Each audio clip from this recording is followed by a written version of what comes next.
Boa noite, gente. Bem-vindos ao podcast Piloto Fernanda Aniceto. Hoje a gente tem uma convidada muito especial. Eu queria relembrar uma das corridas que eu fiz. E na época o Luke estava narrando e ele, junto com a Renata Camargo, me pararam no carro e fizeram algumas perguntas com relação a Interlagos. Na época, um pouco fora de contexto, eu usei a seguinte frase: Interlagos é para todos. E hoje a gente vai mostrar que, de fato, Interlagos é para todos. A gente vem num mês onde a gente tem trazido mulheres aqui para representar o automobilismo, com várias histórias, com várias nuances. E o automobilismo mostra que não tem cor, não tem raça, não tem gênero, não tem condição social. Todo mundo pode estar envolvido se quiser. E eu tenho imenso prazer de dizer que eu andei ao lado dessa piloto e é com grande prazer que Cá Nunes está aqui com a gente. Bem-vinda. Obrigada. É muito bom ter você aqui. É bom saber que a gente fez parte juntas de um projeto onde a integração, a união, acho que a construção do automobilismo vem sendo feita do ponto de vista feminino, né? Então, a gente poder inspirar outras pessoas e levar essas referências, classe social, gênero, cor. O esporte, de uma forma geral, ele permite que a gente seja plural. O automobilismo, mais ainda. A única diferença é a performance na pista. Com certeza. A única, não é isso? Eu queria que você contasse um pouco da sua história, né? Falasse um pouco do seu carro, que é muito famoso. Meu carro é mais do que eu até. O seu carro te precede, né? Sim. Falasse um pouco do seu carro e um pouco das competições que você vem participando, tá bom? Então, como é que surgiu toda essa história de carro, competição? Essa paixão, ela vem desde que eu me conheço por gente, de verdade. Não é por conta da família, porque meus pais não eram apaixonados por automobilismo. O máximo que eles gostavam era a Fórmula 1, enquanto o Senna estava vivo. Sim. Porque depois que o Senna morreu, eu acho que meio que apagou, sabe? Acho que para eles e para muita gente também, né? Mas era o máximo que eles acompanhavam. Mas eu sempre gostei muito. Eu sempre tive carrinho de brinquedo, Autorama, carrinho de controle remoto. E... para você ter noção, eu pegava os meus carrinhos de Autorama, quando eles estragavam, eu desmontava eles, tirava, eles têm umas buchinhas para pegar energia, e eu pininho para ele andar na trilha. Eu tirava aquilo lá, para ele ficar livre, fazia um motorzinho para ele, colocava lá dentro, fechava de novo. Então eu já tinha uma interação muito grande com... Sim, desmontava os carros, tanto de brinquedo quanto de colecionador, para ver o que tinha dentro. Eu sempre fui muito assim, de querer, sabe, descobrir, ver o que tem dentro e pegar, desmontar, ver os detalhes, tudo. E quando eu tinha uns 10 anos de idade, mais ou menos, eu comecei a ganhar dinheiro na escola personalizando os carrinhos de controle remoto dos amigos. Então, eu começou com o meu, claro, igual na vida real. Começou com o meu carrinho, eu desmontei ele, eu pegava pisca-pisca de Natal, sabe? Eu pegava as luzinhas e transformava em neon para pôr debaixo do carro. Fazia toda a fiação elétrica com um botãozinho de ligar e desligar. Nossa, eu fazia muita coisa. Colocava adesivo, aquelas faixas as influências do Velozes e Furiosos, né? Da época. E aí o meu carrinho ficou muito legal, os amigos queriam, eu comecei a ganhar dinheiro assim. Colocava farol... Nossa, eu fazia muita coisa. E desde criança eu não entendia por que não tinha carro de corrida na rua. A gente só via os carros de corrida nas corridas. E eu não entendia isso, realmente. Eu falava, quando eu crescer, é óbvio que eu vou ter um carro de corrida para eu andar na rua e para ir para o trabalho, para o mercado. É muito legal isso. Por que ninguém pensou nisso antes? Aí, tão óbvio quanto? Claro, por que não? E aí, dito e feito, comprei meu primeiro carro, um Fusion 2010, só que na época eu não tinha intenção de fazer o projeto. O Fusion foi o seu primeiro carro? Foi meu primeiro carro. Eu não tinha intenção de fazer o projeto, senão eu teria pego um carro melhor. Porque eu peguei o pior carro possível para transformar num carro de corrida, né?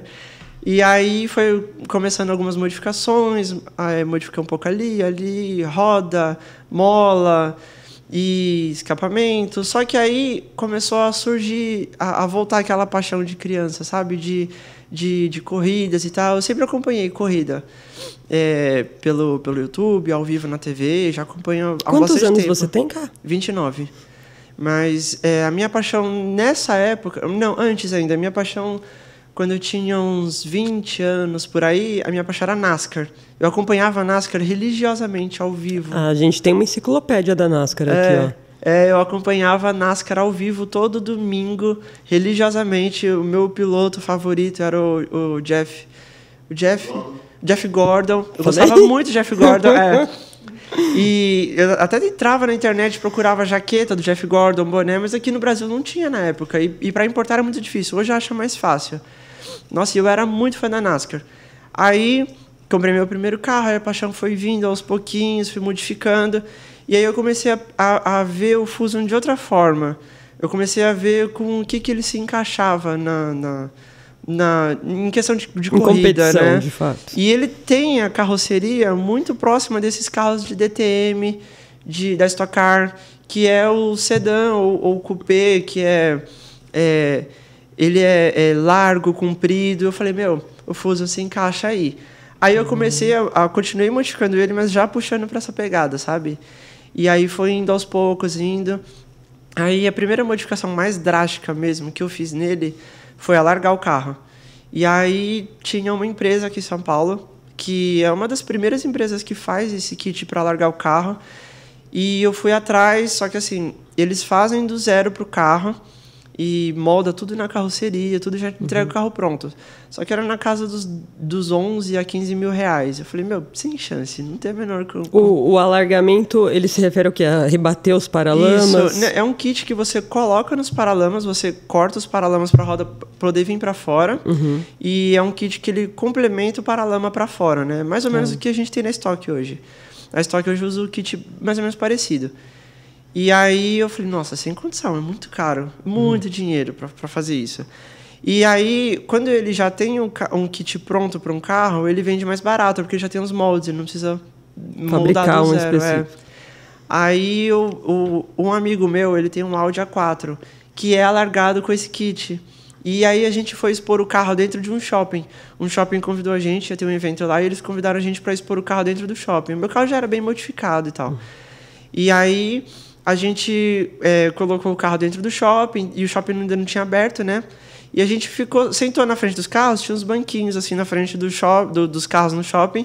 No corredor a gente sentou lá e ficou conversando e olhando pro carro. Eu falei, o Fusion e o Audi tem a carroceria muito próxima ali.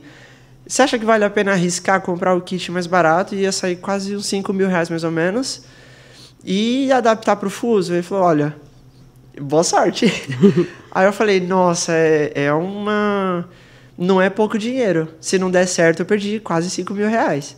Mas aquela vontade de ter o carro largado, sabe? Aí eu falei, vai ser isso. Aí eu comprei o kit pro Audi, aí o kit chegou, eu comecei a adaptar, encostei o carro em casa e eu não podia tirar o carro mais, porque o carro já estava cheio de pó de resina, que é de fibra de vidro os kits, né?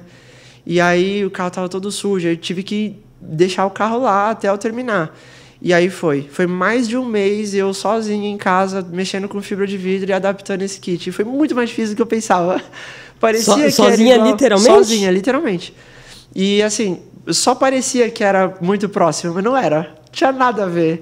Nossa, e aí foi muito difícil. E aí, no meio do caminho, eu desisti. Aí eu voltei. Aí eu falei, não, eu perdi 5 mil reais. Eu falei, não, 5 mil reais, não vou perder isso aqui. Eu vou fazer dar certo. Aí eu falo, nossa, estraguei a peça. Aí eu falei, não, acho que dá.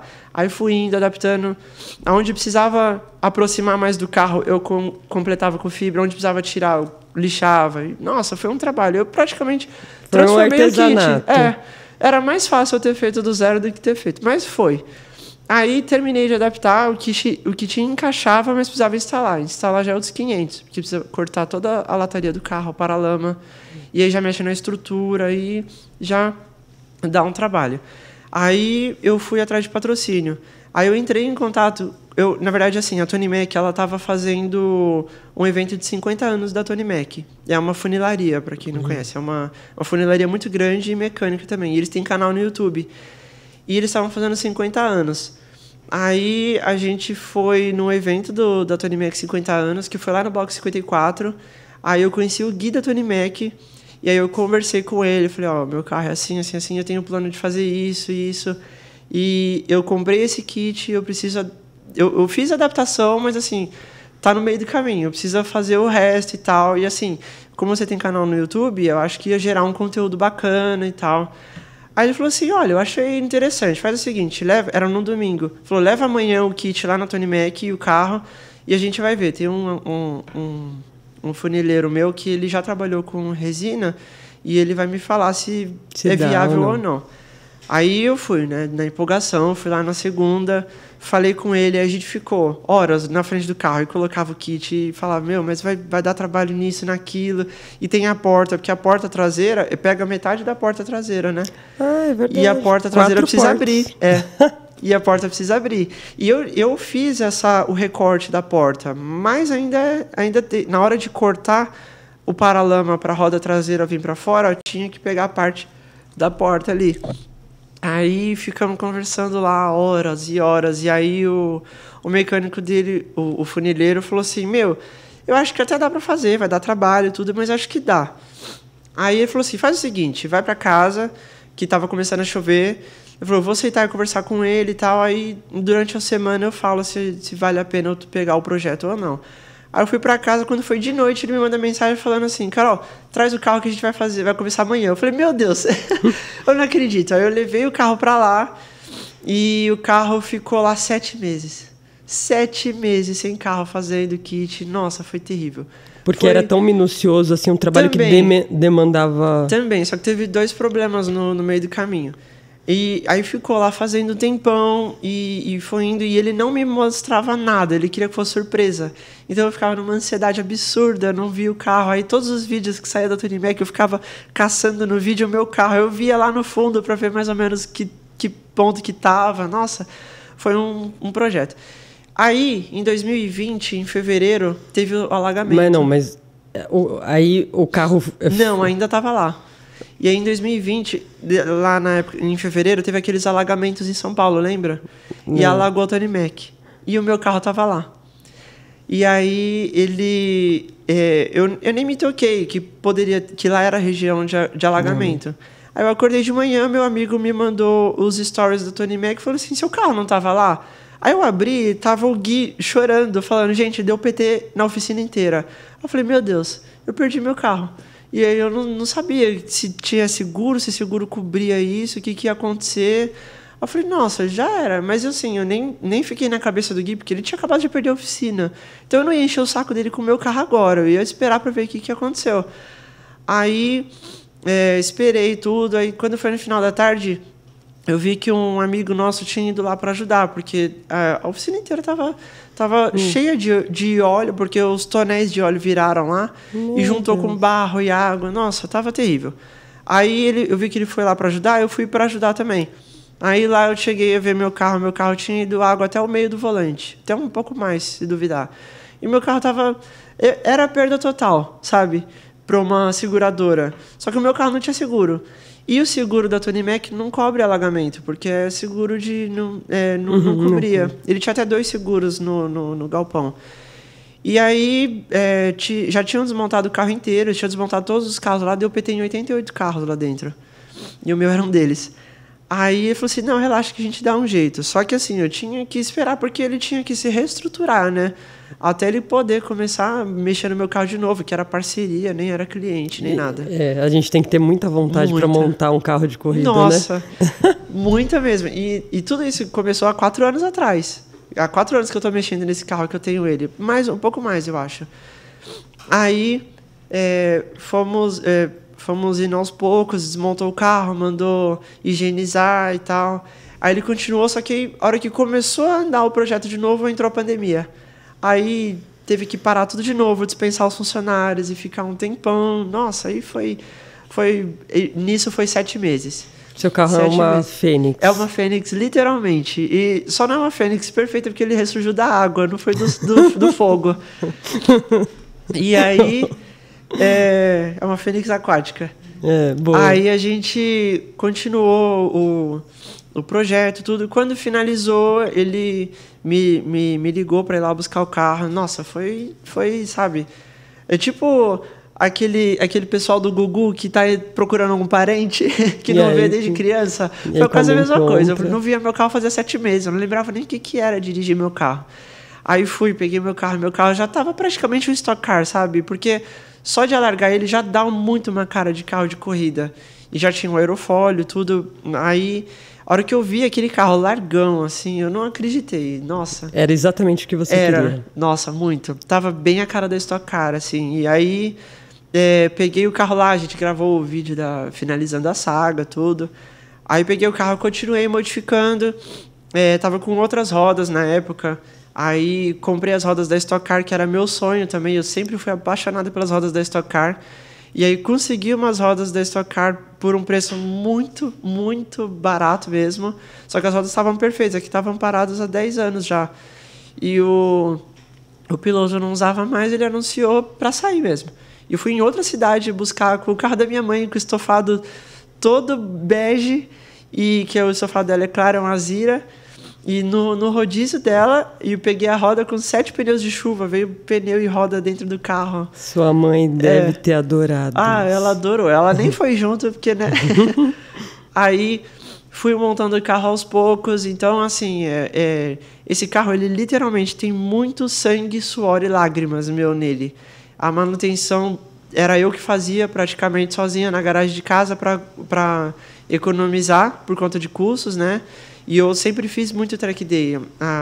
Então, voltando. Aí, eu queria muito carro de corrida e comecei a fazer. Quando o carro ficou pronto, eu adesivei ele com um monte de patrocinador que nunca me patrocinou em nada, a não ser a Tony Mac e a NVS. Mas era para dar aquele aspecto de corrida e tudo. E aí, eu tinha o meu carro de corrida. E aí, eu coloquei o carro na pista, porque era a minha paixão, né? E aí eu comecei a fazer track days, eu fazia muitos track days. O seu primeiro track day, então, foi em 2020? Eu acho que foi quando eu peguei o carro. No período ali da pandemia, né? Isso, março de 2020 começou a pandemia, a gente teve um alívio ali perto de outubro de 2020. Alívio, entre aspas, né? O alívio não aconteceu ainda, mas... Aí eu comecei a fazer bastante track days. E, nossa, direto eu tava em Interlagos, no Aldeia, no CPA. Como é que você construiu o carro muito que bem?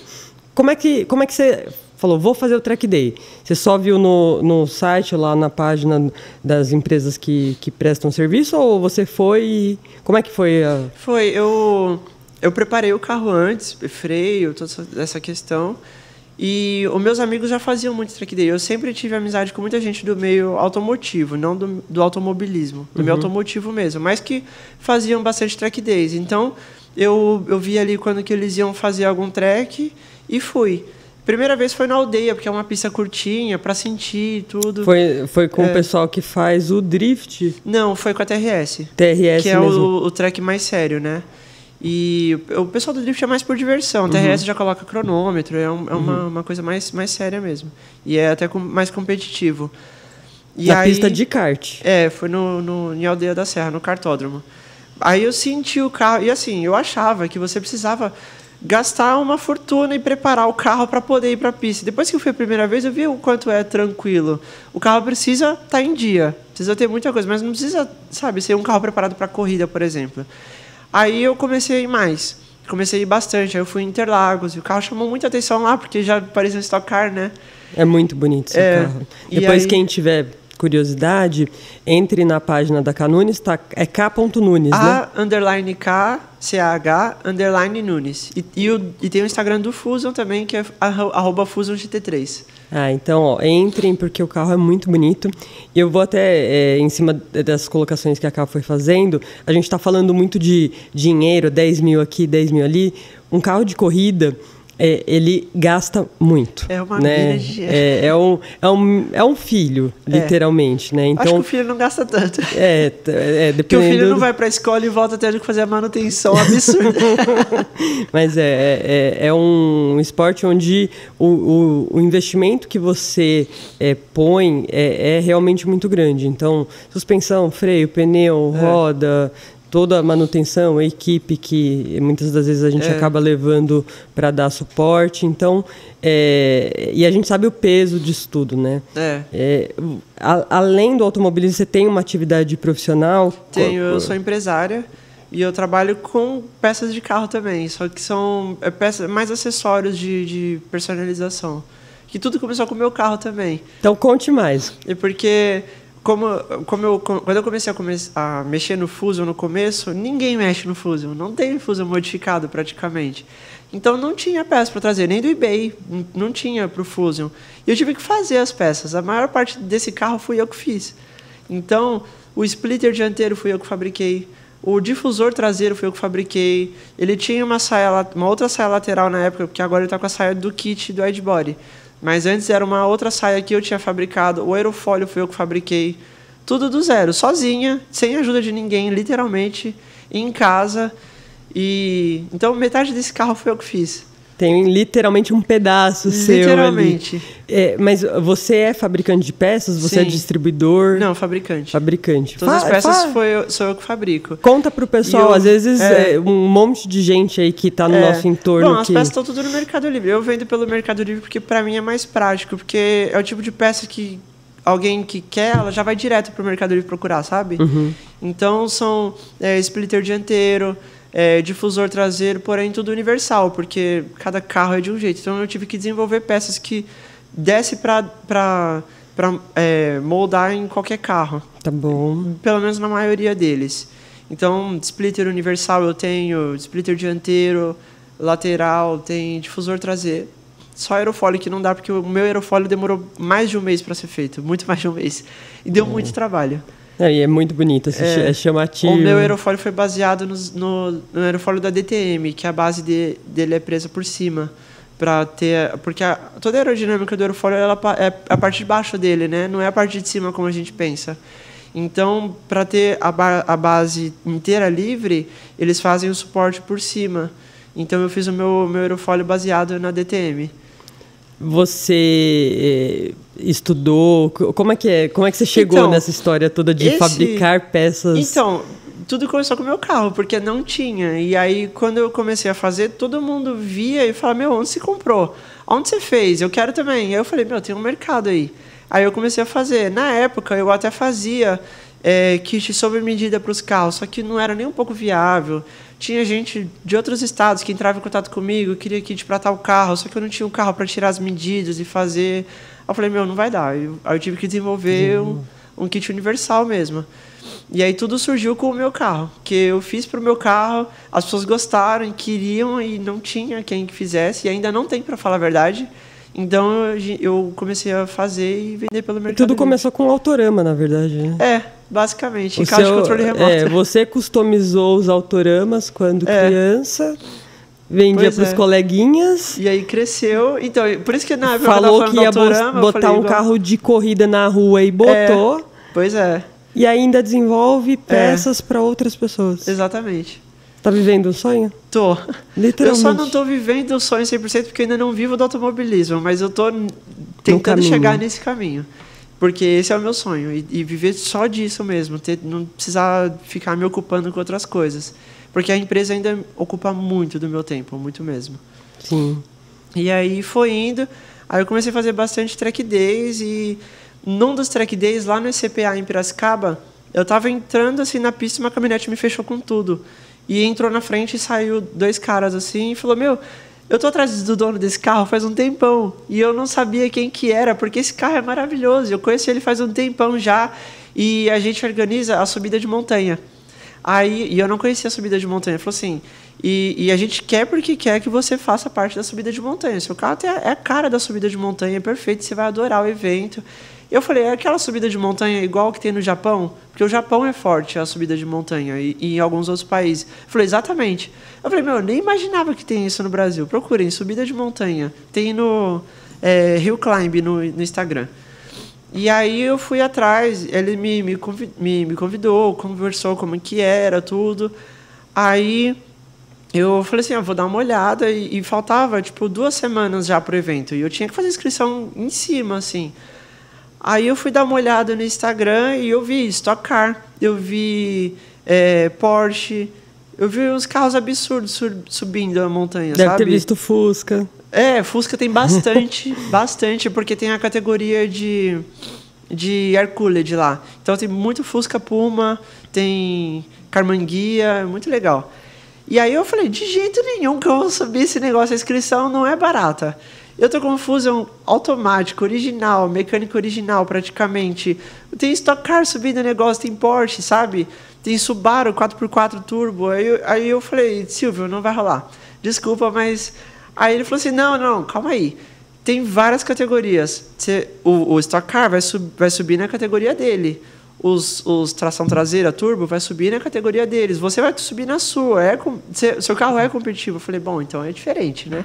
Aí eu fui para casa, conversei com meus pais, eu pensei bastante. Eu falei, você quer saber? Mesmo que o carro não seja competitivo, é um evento oficial. Eu vou poder falar que eu competi pela primeira vez, oficialmente, tudo. E não importa, eu vou participar. E é bom até pela visibilidade. Aí...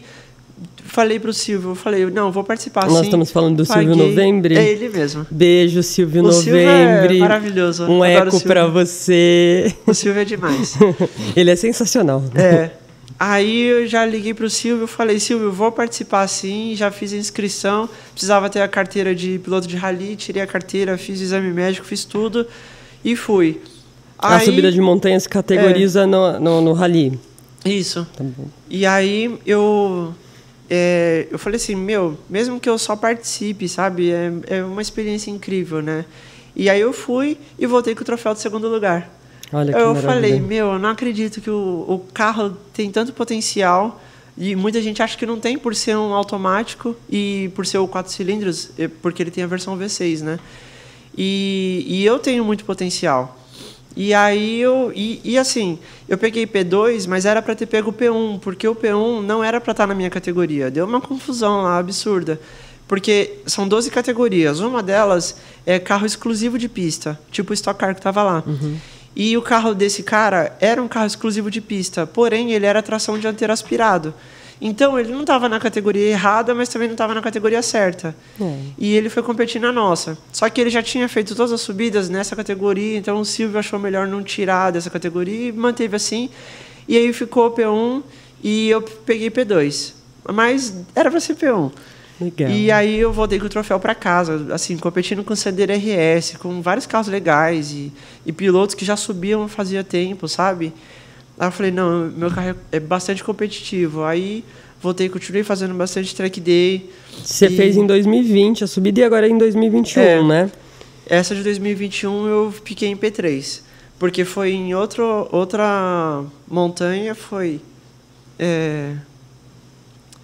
São Bento do Sapucaí. E essa é realmente subida. É mais de meio quilômetro da largada de altura, sabe? De diferença, da largada até a chegada. São subidas muito íngremes. É uma subida, aí de repente chega na curva, você faz a curva fazendo a subida. Um cotovelo mesmo. É muito. E ali o meu carro sofreu muito, aí ficou P3. Mas em Monte Alegre vai ter agora de novo e eu vou subir de novo. Então vai fazer o tirateima, melhor de 3. Murta que me aguarde.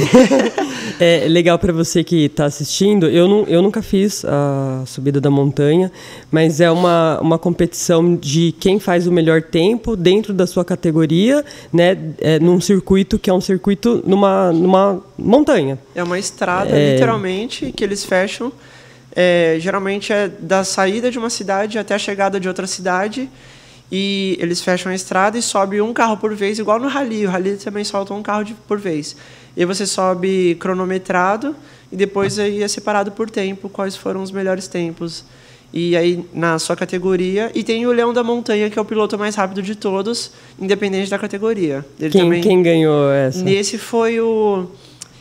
não é Ivan, Yuri, eu acho que é Yuri o nome dele, com um Evo RS 4x4. E câmbio sequencial, é um carro perfeito. Outro papo, né? Nossa, aquele carro é maravilhoso. O Evo RS é um carro que ele vem de fábrica de corrida, né? Ele já veio homologado para a pista pela própria Mitsubishi. E aquele carro é um absurdo. E nos outros anos foi o Batistinha. O Batistinha era o Leão da Montanha 4 anos seguidos. Aí nesse o carro dele quebrou Ele foi com o Maverick e o Corvette de 800 cavalos. O Corvette ele achou melhor não subir e foi uma boa ideia, porque o outro Corvette que estava lá... Não, estava úmido porque estava chuviscando toda hora. E antes dele subiu um outro Corvette também de 1000 cavalos e bateu, é lógico. Um Corvette de 1000 cavalos subindo a montanha no molhado, não dá para segurar aquele carro. E ele bateu, aí o Bastinha achou melhor não subir e o Maverick dele, que é o leão da montanha, acabou quebrando o câmbio. Você filmou?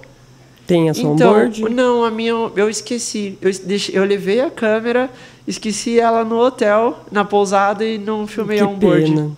Depois deem um Google, subida da montanha, é bem legal de ver. Tem umas onboards lá que... Nossa, muito legal.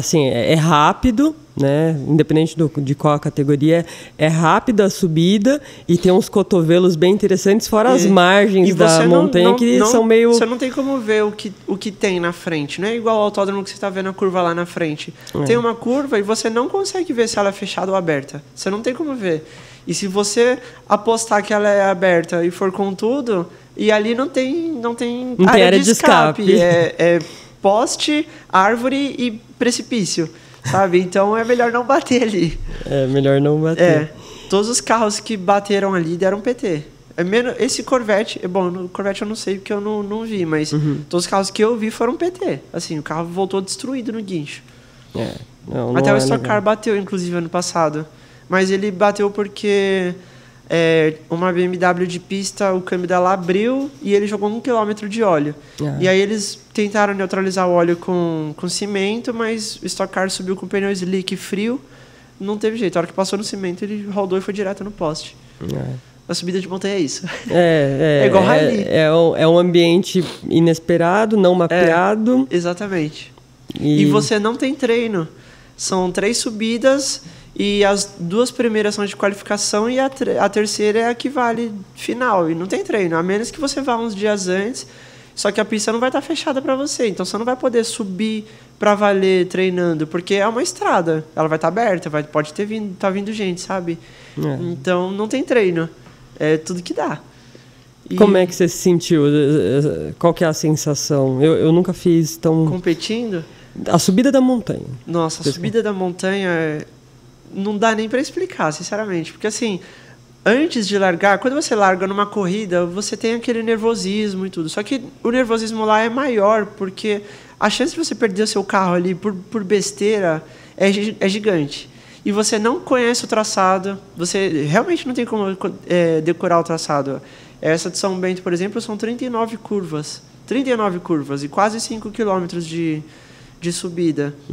Então é aquele nervosismo de você saber que você não pode errar mesmo e ao mesmo tempo você quer dar tudo do carro porque é competitivo e na hora assim você não pensa em mais nada, só concentração pura. Aí depois a hora que chegar lá em cima é aquela descarga de adrenalina, sabe? E além da adrenalina de ter subido, ainda esperar, porque ele já fala o tempo logo em seguida no microfone. Então você chega e já fica naquela tensão de ouvir seu tempo para saber se foi melhor ou pior que os adversários. E aí ficou ouvindo o tempo dos demais. Exatamente. Que legal. Mas assim, a melhor parte da subida de montanha é o ambiente, porque assim, é como se você estivesse acampando com seus amigos. Porque basicamente a gente fica acampado lá o dia inteiro, a gente chega lá antes das 8, porque começa muito cedo. E os boxes ficam ali na beira da estrada, antes do traçado. E fica todo mundo conversando, porque enquanto está subindo outras categorias, é muito demorado até subir a sua. Aí você sobe uma, horas depois você vai subir de novo, porque vai subir todas as outras categorias. Depois os carros ainda têm que voltar para cá, para depois você poder subir de novo. E então você fica conversando, tem gente que faz churrasco, é um clima, é um ambiente muito gostoso assim, de amizade, a gente fica descontraído, a gente faz amizade nova, volta pra cá cheio de amizade nova, sabe? Nossa, é um clima muito gostoso, e carro, e ajudando alguém que tá tendo perrengue com o carro, nossa, é muito gostoso. Você mencionou os boxes, assim, cada carro tem um box ou tem alguns boxes de suporte? Então, você pode alugar, os boxes eles são à parte. Se você quiser, são tendas, na verdade, eles montam tendinhas, assim. E aí, se você quiser, eles têm algumas para alugar, e aí você fala se vai alugar 1 ou 2 tendas, ou se não quiser, você não aluga, mas aí seu carro fica, não tem onde pôr. Sim, você para ele na beira da estrada, e se tiver sol, vai ficar no sol, se tiver chuva, vai ficar na chuva. Então, o ideal é alugar um box, porque Pelo menos para deixar ferramenta, cadeira. Fica mais à vontade, né? E aí você fica lá são tendas de 3x3, se eu não me engano, eles montam uma do lado da outra, assim, e aí você vai parando os carros, assim. A não ser o Batistinha, que leva a própria tenda gigantesca dele, que ele tem uma baita equipe. O Batistinha, ele não vai para brincar, é impressionante. Ele vai, assim, ele leva equipe de caminhão com 1 milhão de ferramentas, sobe os 2 carros, coloca aquecedor de pneu nos 2 carros. É outro nível. Ele não vai para brincar. Não. E é uma pessoa muito tradicional no automobilismo, né? Quando compete para... Bastião é uma lenda. Toda subida de montanha eu vou e fico observando, assim, é muito legal. Muito legal mesmo, é uma lenda. O fato dessa observação, a gente aprende muito, né? Muito mesmo. Essa é a outra parte legal da subida de montanha, que você conversa com tanta gente e ao mesmo tempo você está conversando com o piloto da Stock, que levou um Stock Car para subir a montanha, que era o Djalma Pivetta, que ele é piloto da Fórmula Truck, que também levou o caminhão da Fórmula Truck para subir a montanha. Subiu com o caminhão? Ele subiu com o caminhão. Agora em São Bento não, mas em Monte Alegre ele subiu com o caminhão da Fórmula Truck e foi muito legal. Muito legal. Primeira vez na vida que eu tomei um soco de ar na cara. Nunca tinha tomado um soco de ar na cara. Eu tomei um soco de ar na cara. Porque na largada eu estava do lado do escape. E a turbina do caminhão é desse tamanho. Literalmente. E a hora que ele larga, eu achei que tinha tomado um soco. Eu não entendi o que aconteceu. E é muito forte. É muito, muito forte. Acho que é 1.200 cavalos aquele caminhão tem. Uma coisa assim. E ele subiu com o caminhão da Fórmula Truck. No geral tem 1.000 e pouco, mas aí eles seguram ali na casa dos 800, 900 agora, não é? Pico é 1.100, mas fica por causa da emissão de fumaça, agora eu estou segurando nos 1.000. Segurando nos 1.000. Ainda assim é uma bela porrada, né? E saindo por um escape só, que estava na minha cara. Mas é muito legal. Então, ao mesmo tempo, você está conversando com um piloto da Stock, com outro você está conversando com essa lenda que é o Batistinha. Aí com o outro você está conversando com outro cara que montou o Puma dele na garagem, sabe? É muita diversidade assim, de automobilismo num lugar só. E você vai fazendo amizade com todo mundo. É muito legal. É muito bacana você contar essa sua experiência, porque a ideia do automobilismo dentro do nosso podcast é justamente mostrar isso para as pessoas. É levar essa humanidade que o automobilismo tem, de que tanto faz se sou eu, se é você, se é o Neodir, se é a Mi, se é o Pedro. Quem está lá é porque ama o automobilismo. E constrói cada coisinha que a gente faz em nome do automobilismo, seja levando o carro no shopping para expor, seja contando para um amigo como é que funciona, ou, de repente, as conversas que a gente tem aqui, é para multiplicar esse efeito, né? A gente tem aí os adolescentes propensos a qualquer tipo de esporte, fica o convite, o automobilismo é o caminho. Verdade. Né? E é totalmente diferente do meio automotivo, que é bastante tóxico, sabe? E o pessoal se encontra só para tirar racha, e às vezes sai até briga. É totalmente diferente. Parece que o pessoal no automobilismo é uma família, né? Igual, teve uma das corridas que, na hora de alinhar para o grid, eu tinha esquecido meu farol aceso e descarregou a bateria. Já veio um monte de gente com carrinho e bateria, já ajudou ali na hora. Todo mundo se ajuda, é muito legal isso. Mas a gente quer ter o piloto do lado para competir. Exatamente. Não, se você ficar parado lá... Se não tiver ninguém na sua categoria, você é vencedor de quê? Piloto de uma corrida, né? Um piloto para uma corrida não tem graça nenhuma. O que você planeja daqui para frente? Então, agora finalmente eu consegui um patrocínio de verdade que me banca, me paga um salário para divulgar a marca deles, que é a LN Investimentos, que a dona é a Luciane, e ela é um amor de pessoa. E ela tá me proporcionando viver de automobilismo, sabe? Porque até na Two Girls, por exemplo, tinha etapas que eu não ia poder participar. Porque teve uma das etapas, o meu câmbio morreu. Eu voltei para casa sem engatar da terceira em diante. E falei, nossa, meu câmbio já era, e câmbio automático não é barato. E aí a Lu entrou. Então agora ela está me ajudando a entrar em outras categorias. A Renata está me ajudando bastante também, a Renata Camargo. E estamos negociando uma entrada na HB20. Então, isso é muito legal. Provavelmente esse ano ainda eu ia entrar na Mercedes. Só que aí, conversando com a Renata, eu vi que agora não é muito momento de entrar na Mercedes e tal. Então a gente está vendo a HB20. Que notícia maravilhosa. E com o Fusion eu vou entrar na Open Paulista, provavelmente no ano que vem. Eu só não sei quando ainda, porque agora a gente vai fazer o swap de motor e de câmbio, então agora o carro vai vir bem mais forte, como ele no Stock Car deve ser. Que motor que vem agora? Vai vir o 3.5 da Ford Edge, e um câmbio manual. Então agora sim... Agora você vai comandar, vai ser a sua vontade, né? Sim, nossa, esse carro, apesar dele ser todo agressivão, Stock Car, ainda falta um pouco de gás nele, sabe? Agora vai vir. Que legal. O motor tá lá em casa já, e só tô precisando de tempo para parar o carro, porque é uma coisa demorada e toda adaptação dá trabalho. Apesar do motor ser plug and play, o câmbio não é, o câmbio vai ter que ser adaptado. Nesse final do ano agora, a minha agenda do carro, que eu também levo o carro para muito evento, né? Então tá meio puxada, mas assim que puder eu vou parar o carro, mas a hora que o carro ficar pronto, terminando de fazer todas as alterações que precisa, eu pretendo entrar na Open, então eu quero correr na Open e na HB20. A HB20 vai ser uma porta de entrada, né? Da HB20 vamos ver para onde a gente vai. A Copa Shell HB20, né, uma categoria onde correm os HB20s, e nós temos uma mulher, que é a Thaline. Sim, né? Que é maravilhosa. É maravilhosa, a Thaline é sensacional, e eu espero e faço votos que dê certo, para a gente ter mais uma representante lá também. A Mercedes, a gente vai entender como é que vai ser o cronograma deles, talvez, para o ano que vem, né? E o Open é uma categoria também do Campeonato Paulista, que aí é meio que um força livre, né? É um força livre. O que é um força livre? Todos os carros, em qualquer condição, podem correr ali dentro. Ali é meio que o que não se encaixa em nenhuma outra categoria se encaixa ali.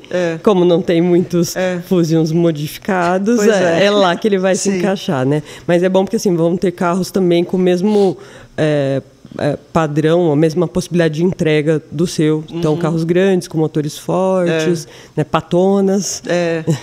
Então, vai ser bem divertido. Fale do seu patrocinador. É uma empresa de investimentos, é isso? É uma empresa de investimentos. Eles fazem... É uma empresa de trading. Então, eles fazem aqueles trades rápidos, eles... Também investem o dinheiro, se você quiser colocar uma quantia lá para render mensalmente por trading, que gera um lucro muito maior do que deixar rendendo em poupança, coisa assim. Então, eles fazem, e você recebe meio que um salário mensal, sabe? Acredito eu que você possa retirar depois o valor de volta, alguma coisa assim. E também eles dão um curso de trading para quem quer entrar no mercado financeiro. No mercado financeiro, bolsa, essas coisas, eles fazem esses trades. E fazem o curso de trade também. Inclusive, eu estou para fazer esse curso faz um tempão. Legal. Mas eu não tenho agenda, esse que é o problema. Que agora a agenda do automobilismo está cada vez mais cheia. Nos últimos tempos, você tem aparecido bastante na mídia. Né? E a temática tem sido o endereçamento a respeito do fato de ser transgênero. Conta um pouquinho como é que é para você.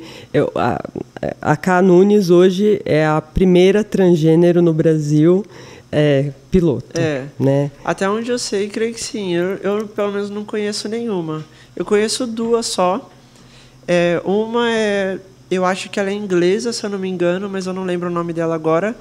E a outra é uma piloto das Filipinas, que ela é maravilhosa, casada com uma mulher também, e ela também tem uma empresa relacionada a carros, e também é piloto de automobilismo. Então, assim, a identificação é gigante, sabe? E são as duas únicas pilotos trans que eu conheço. Não sei se tem mais ou não. Mas a chamada foi do UOL. Foi do UOL, a chamada do UOL. Eu dei uma entrevista para o UOL e, assim, no meio automotivo, eu achava que eu ia ter muito problema, sabe? Porque é um meio muito de homem. Masculinizado, tem muito homem, né? E tem bastante machismo, porém, eu fui surpresa até, surpreendida. Eu não imaginava que a aceitação ia ser tão grande. Para falar a verdade, eu nunca tive nenhum problema. Nunca passei por nada, ainda bem, espero não passar. E no automobilismo também. Teve uma coisinha ou outra assim, que chegaram nos meus ouvidos, mas, de modo geral, eu nunca passei por nada. E isso tem sido muito bom. Muito bom mesmo, porque era o medo que eu tinha. Eu realmente não sabia se eu conseguia conciliar as duas coisas, né? A transição com o automobilismo, que era a minha paixão. E o meio automotivo também. E aí, no máximo, eu ia ter um carro de corrida sozinha, assim, separado de todo mundo e viver minha vida. Mas ainda bem que foi uma aceitação muito boa. E isso fez com que eu acabasse me tornando uma referência para muita gente. Muita gente me procurou e falou que também tinha vontade de fazer a transição e se assumir, mas tinha medo da família ou da exposição, tudo, né? O medo é geral quando a pessoa está nessa situação. Realmente é. E assim, tem pessoas que são casadas há anos já, sabe? E a esposa nem sonha, mas a pessoa está com essa vontade dentro. Então, bastante gente veio conversar comigo. E eu acabei me tornando uma referência para eles e pro meio LGBT, que também existe dentro do meio automotivo. E também ficava assim, meio que em silêncio por medo, sabe? Tem um amigo meu que uma vez, ele sempre foi muito apaixonado por carro, muito mesmo, só que ele é gay. E onde ele pediu pro pai dele levar ele foi com o pai dele lá na Europa. E na Europa vai muito super carro lá, né? Ferrari, Porsche, Lamborghini... Todos os carros modificados sempre vão na Europa, geralmente de fim de semana. E ele foi com o pai dele levar. E assim, eles chegaram, desceram do carro, o cara passou e falou assim: aqui não é lugar de viado, vai embora. Sabe? Na hora. E o pai dele ficou super mal, acharam melhor entrar no carro para não sofrer agressão ou qualquer coisa e foram embora. E nunca mais ele foi até ele me conhecer. Aí ele me conheceu, aí ele começou a se aproximar, e aí eu ia muito na Europa também por causa do carro. Eu com as minhas amigas, minhas amigas todas têm carro modificado, então a gente ia para a Europa, estacionava os carros lá, e aí essa galera começou a vir, sabe, e me ver como uma referência, e sentia mais à vontade estando comigo, e comigo nunca aconteceu nada com eles perto de mim, assim. Acho que já porque, como eu já era uma pessoa conhecida lá, ninguém mexia, sabe? Ninguém de fora já ninguém respeitava. Tem esse direito, né? Exatamente. E aí começou a aparecer bastante gente. O próprio editor de vídeos do canal da Tony Mac também é LGBT e eu nem sabia na época, sabe? Depois que da transição ele se abriu comigo, tudo. Então tem bastante gente nesse meio. Só que tá todo mundo escondido por causa do medo. Então eu acho muito legal que eu esteja sendo uma referência e, ao mesmo tempo, é uma responsabilidade bem grande, né? É muito importante que, assim, uma pessoa de destaque, você tem sido uma pessoa de destaque no automobilismo pela história da construção do seu carro e eu acho que pela postura que você adotou, né? E isso te dá bastante tranquilidade de andar em qualquer lugar, pura e simplesmente porque é uma pessoa comum, né? E o fato de você se posicionar dessa forma e de você se sentir dessa forma, eu acho que leva para outras pessoas que estão na mesma condição sentimental. Espero estar colocando as palavras da forma correta. Mas levam conforto para outras pessoas para darem abrir essa porta, sabe? Pavimentar esse caminho de aqui eu também eu posso em qualquer lugar, mas aqui eu já posso ficar à vontade porque eu já entendi que é para todo mundo mesmo, né? E você está fazendo muito bem. Tomara que sim. Sim, está, com certeza está. E ao mesmo tempo isso coloca uma carga maior ainda em cima de mim, porque assim, todo mundo que entra no automobilismo já tem aquela vontade de crescer e se destacar. Só que eu sinto que eu preciso crescer e ir bem no automobilismo, porque assim, eu já sou uma minoria de uma pessoa só, entendeu? Então eu já sou destaque. Aí eu tenho aquele medo de, tipo, lá, atrás que inventou de ser piloto e nem ganha, sabe? Não tem performance. Então, mas eu vou te falar que assim, o meu coach está aqui, Neodir Amaral. E o que ele me fala é o seguinte: você pode ir lá e pode andar e pode entregar, né? Mas o que ele quer dizer assim, não se apega ao fato de você ser mulher e eventualmente você ter um destaque porque você é mulher, porque se você não entregar, não vai adiantar. Exatamente. Né? Então, o discurso serve para todo mundo. Exatamente. Então, eu sinto que eu preciso ter resultado justamente por me destacar, né? Então, assim, se eu estou me destacando, que seja por um bom motivo. Que seja pela performance, Exatamente. Que é o motivo pelo qual nós estamos lá, né? Exatamente. A gente acaba tendo um holofote um pouco maior por sermos um ponto fora da curva. Né? E também pelo fato de eu ser uma referência, né? Por exemplo, não querendo me comparar a ele, mas da mesma forma que o Senna era uma referência para os brasileiros, então os brasileiros tinham ele como referência e ele estava sempre ganhando, entendeu? Então eu quero que a referência que eu sou para essa pessoa também seja uma referência que vença, que seja vencedora. Não que é uma referência, mas está sempre lá atrás, sabe? Então eu tenho essa linha de pensamento. Essa responsabilidade em cima de mim. Então, quando eu entro, sou competitiva real por conta de tudo isso. E também eu já vi sua competitividade na pista. E também por conta do meu carro, porque ao longo desses 4 anos, enquanto eu construí o meu carro, eu tomei muita pedrada, muita mesmo. O meio, como eu falei, o meio automotivo é muito tóxico. Então, todas as coisas que eu ouvi porque é um Fusion, ou porque é automático, ou porque é 4 cilindros, sabe? Então, e agora todo mundo queimou a língua porque ele está trazendo um monte de troféu, entendeu? Então, são os 2 motivos que eu tenho essa responsabilidade, que tá vendo o carro que vocês tanto criticavam? E tá trazendo troféu. E tá vendo essa pessoa aqui que tanto criticaram? Também tá trazendo troféu, entendeu? Então... devagarzinho, para nós que ainda somos iniciantes no automobilismo, a gente ainda tem bastante coisa para aprender, degrau a degrau mesmo, mas você tá no caminho muito certo, que são os track days, são as competições, subida da montanha. Então, você já participou de competições que alguns pilotos que estão há anos aí já subiu fez a subida de montanha já? Olha lá, o Neodir, há 20 anos corre, ó, e não fez a subida da montanha. Viu? Já é destaque. Então, assim, o que a gente tem que tomar esse cuidado mesmo, porque o que a gente quer é dividir as coisas com as pessoas, né? E tentar mostrar os caminhos. E para nós também não pode ser o fardo dos outros. Então a ideia é ganhar, é competir, é ser muito bom, mas acima de tudo é ser feliz. Né? Então a gente não pode esquecer nunca esse motivo maior. Que é se divertir. E automobilismo é muito divertido. É muito Mesmo divertido. Com os perrengues e tudo, mas depois que passa, você fala, caraca, minha bateria acabou na hora de alinhar pro grid. Na hora aquele desespero, estresse, mas depois você dá risada.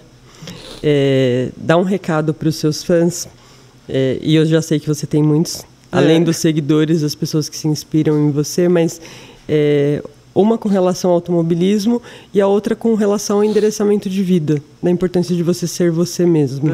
Então... em relação ao automobilismo, eu acho que a maior lição que eu posso trazer é para você realmente não desistir, porque eu tinha todos os motivos do mundo para desistir. Primeiro porque eu escolhi o carro mais inusitado possível para transformar num carro de corrida. Não existe nem lá fora um Fusion de corrida. A NASCAR usou, mas era só uma bolha. Não era um Fusion realmente. Então... com todos os problemas que eu tive, alagamento, problema de câmbio, problema de caixa de direção, nossa, eu tive todos os problemas possíveis e eu não desisti. E não só de ter um carro de corrida para andar na rua e para competir, que é o mesmo carro, como o meu próprio projeto, que eu poderia ter ouvido todas as críticas e trocado de carro, sabe? Falando, vou montar, sei lá, um Celta, que é o que todo mundo faz. Só que era mais um Celta de pista só. O Fusion não tem, no mundo, é o único no mundo, sabe? Então, o fato de eu não desistir me trouxe um carro que é exclusivo no mundo inteiro e está famoso por causa disso. E é um projeto que me dá muito orgulho. E olha onde eu cheguei também, né? Tô no automobilismo, coisa que para muita gente isso é inalcançável. Para mim era inalcançável. Então, a maior lição, acho que é não desistir. E em relação à identidade de gênero, é uma coisa que eu sempre pensei. Eu tive muitos problemas para me assumir durante a minha adolescência, tudo por conta dos meus pais. Meu pai, na verdade. A minha mãe sempre me apoiou. Só que eu parei para pensar o seguinte: toda aquela angústia, a depressão, toda a dor que eu estava sentindo, a tristeza, eu não tinha vontade de sair de casa, eu não tinha vontade de fazer absolutamente nada, sabe? Tudo isso era só eu que estava sentindo. Meu pai não estava sentindo, minha mãe, ninguém estava sentindo no meu lugar. E se eu continuasse perdurando isso ao longo da minha vida, ninguém ia sentir. Tava todo mundo vivendo de boa suas vidas. Era eu que ia sentir isso. Então, de forma alguma você pode deixar de ser alguém por causa das pessoas, porque as suas dores ninguém vai sentir no seu lugar. É só você que vai sentir. As pessoas vão viver a vida delas de boa. Se você fizer ou não, a vida delas não vai mudar. Então, parece egoísta, mas a gente tem que ser um pouco egoísta às vezes, de se colocar em primeiro lugar, entendeu? Porque no final das contas é a sua felicidade que importa. E é a sua vida. Exatamente. E o fato de eu ter transicionado não tirou a felicidade do meu pai. Meu pai vive a vida dele normalmente hoje. Hoje ele me aceita tranquilamente, entendeu? Então eu não interferi na vida de outras pessoas, na felicidade de outras pessoas. Eu trouxe a minha felicidade, que é o que importa no final das contas. Muito bom ouvir isso. Fica o recado mais do que especial da Canunes. O importante é que você seja feliz. Essa é a parte mais importante. Pura e simplesmente. A sua felicidade não vai impactar na felicidade do outro. Exatamente. Muito obrigada. Super feliz em ter você aqui, em poder dividir mais uma bela história, em poder inspirar outras pessoas. Espero que seja inspirador para outras pessoas. Eu tenho certeza que sim. Gente, muito obrigada. Boa noite. Se inscrevam no meu canal, Piloto Fernanda Aniceto, assim como nas redes sociais, Facebook e Instagram, Piloto Fernanda Aniceto. Obrigada. Até mais, gente.